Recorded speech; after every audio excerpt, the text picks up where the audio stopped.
Alright guys, so the next section, which a lot of you actually started on Friday, or today, is operations with complex numbers. We're pretty much gonna be adding, subtracting, multiplying, dividing, and that's it. When you're adding and subtracting, pretend that the i's are x's and you just combine like terms. The adding ones are super easy. I'm gonna try and do the most difficult one on each section here. So, looking at number 5, just a reminder, whenever you see the parentheses here, if you have a minus in the front, you have to distribute the minus, which a lot of kids forget to do that. So you did it with 4, and then we have a minus -7, which ends up being a positive 7. Then you have a minus 5i and a minus 6. So combining like terms, we have 4 plus 7, which is 11, minus 6, which is 5. Bring down the negative 5i, so that would be your answer, just 5 minus 5i. For multiplying complex numbers, this is kind of going back to quadratics, you have to FOIL, and I will do, we'll do number 4 together. So for example, this one right here, and don't forget FOIL, first outside, inside, last. Multiply the first numbers together, you get -14. Multiply the outside numbers, you get 7i. Multiply the inside numbers, -8i times -2 is positive 16i. And then -8i times I is -8i squared. And what I usually do is, the I squared is -1. So if you cross it out and then change the sign in front, okay? So again, this is a -1, and -8 times -1 is positive 8. So just get in the habit when you see that I squared, cross it out, change the sign in front of the number. So now when we combine like terms, we have -14 plus 8, which is -6. 7 plus 16 is 23, and you have the I. And again, when you're writing your final answer, always have the real number first and the imaginary number last.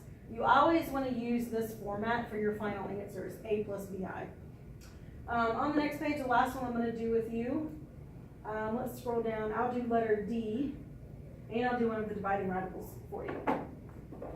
So for letter D, and again, just follow these steps. The nice thing about algebra, you have steps, and you do the same steps every time. So find the conjugate of the denominator, and again, you're only switching the sign of the imaginary part. So that is the I. So only switch the sign of the I. Multiply the top and the bottom of the fraction by the conjugate. You're going to simplify the top, and then use the pattern for the bottom. And again, you only have to do all of these steps if you have, we'll make a note here, so if A plus BI. So if you have an A plus BI at the bottom of the fraction, then you have to do all of these steps here. But like for example, letter A, you don't have A plus BI at the bottom, so you can skip the last step here. So moving on down to letter D. So we have 3i divided by 2 minus I, or sorry, 3 minus I divided by 2 minus I. So if I find the conjugate, again, I'm just going to flip the sign of I, so at the bottom, that negative would become a positive I. So you're going to multiply the top and the bottom by 2 plus I. And you end up having to FOIL the top, but at the bottom, you can use the pattern. So, and I always like to put parentheses around everything, that way I remember that I am FOILing. So at the top, 3 times 2, you get 6. 3 times I, you get 3i. Negative I times 2 is -2i. And negative I times I is negative I squared.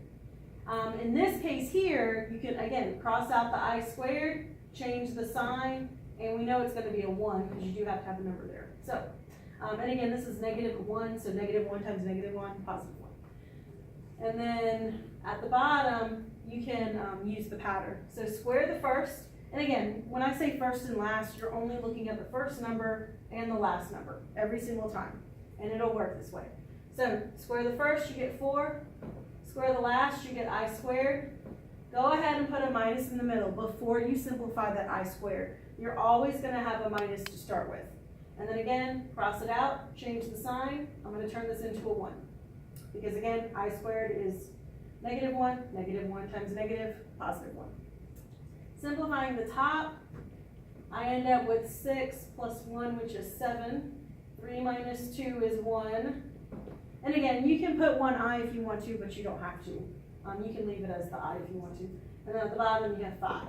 And again, I always want you to look and see if you can simplify the fraction. I have a 7, I have a 1, I have a 5. They have no common factors. And in order to simplify, all 3 of them have to have a common factor. So for example, if I gave you 21 plus 3i over 15, all 3 of these have a common factor of 3. So you just divide a 3 out from all 3, and then you end up back here. So, and again, for example, if this was your answer that you came up with. All right, next we're going to divide radical expressions, which is the exact same as dividing complex numbers. You're not going to have that I squared to deal with, but just remember that if you have, the square root times the square root, then the radical goes away.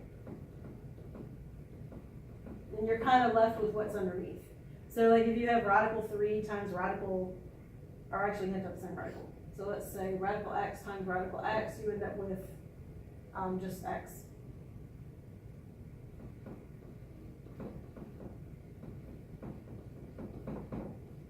So something like that. So let's do letter A together. And again, for the conjugate here, you're just going to flip the sign of the middle. So timesing by 1 plus radical 2 over 1 plus radical 2.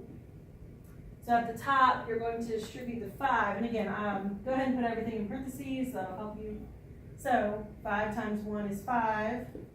Now, 5 times radical 2. Be careful there because you need to think of radical 2 as a variable and not a number. You're not multiplying 5 times 2. It's 5 times x, which is 5x. So in this case, you would just have 5 radical 2. And then at the bottom, the nice thing about the bottom, you can use the same pattern that you did for the i's. Square the first, square the last, put a minus in the middle.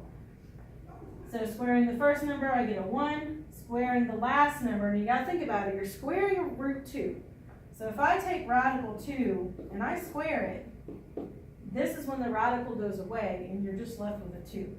So then you bring down the 2, put the minus in the middle. So you end up with 5 plus 5 radical 2 over negative 1. And when you divide by negative 1, everything at the top is going to be negative. So we end up with negative 5 minus 5 radical 2. So that is your final answer. And I hope you guys have a great weekend.